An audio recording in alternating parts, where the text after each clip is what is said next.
What if someone you love right now turns out to be someone's future? Ito yung tanong na sobrang sakit. Dahil hindi mo aakalain na sa hinaba-haba ng pagsasama niyo ay maghihiwalay lang pala kayo. Masakit dahil tila ba'y lesson lang yung role mo sa buhay niya. Yung naging masaya kayong dalawa, binuo mo siya, making that person a better one, pero sa iba pala siya nakalaan. May nabasa nga ako, sabi, tulad ng tula, hindi natin pwedeng ipilit ang di talaga tugma. Dahil kahit matagal na pala kayong nagsasama, pero kung hindi talaga kayo yung para sa isa't isa, hayaan mo na lang siya. May mga taong naging parte ng buhay natin na kailangan nang mawala at kailangan na lang talaga natin itong tanggapin kahit na mahirap sa damdamin.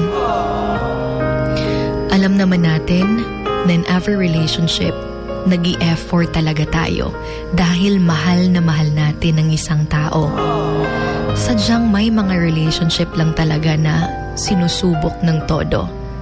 Na buong akala mo ay kayo, pero iba pala ang nakalaan sa kanya sa dulo.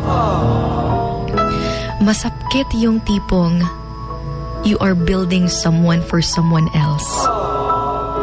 Because for how many years being together, kasali na yung taong mahal mo sa goals mo, sa future plans mo, sa lahat-lahat ng success mo sa life dahil nakikita mong makakasama mo siya sa future.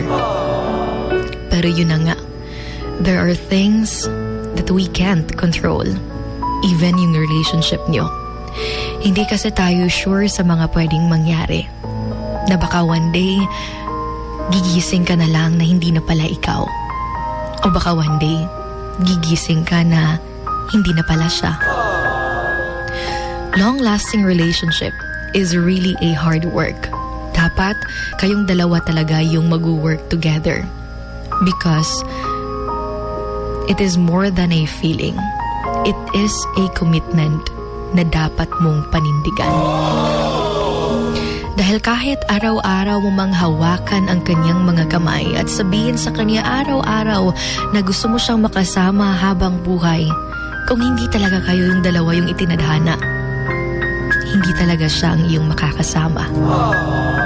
Masakit man marinig yung salitang paalam, pero sige lang, dahil one day, you will acknowledge that pain.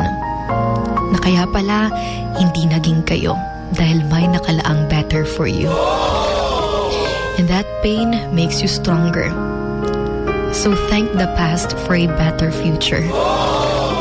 Remember that healing is not an overnight process. It will always take time. Minsan nga, masaya ka na tas bigla-bigla na lang mag-reopen yung wound. But remember to never give up. Take each day one step at a time and try to be in a better place mentally and emotionally than you were yesterday. Because healing is not a race to be won. It is about embracing every step of the process. For it takes time for your wounds to mend and for your spirit to renew itself. This is Sugar Dolly, your Hugot Babe. Right here sa Wild FM 103.1. This is Emotions Going Wild.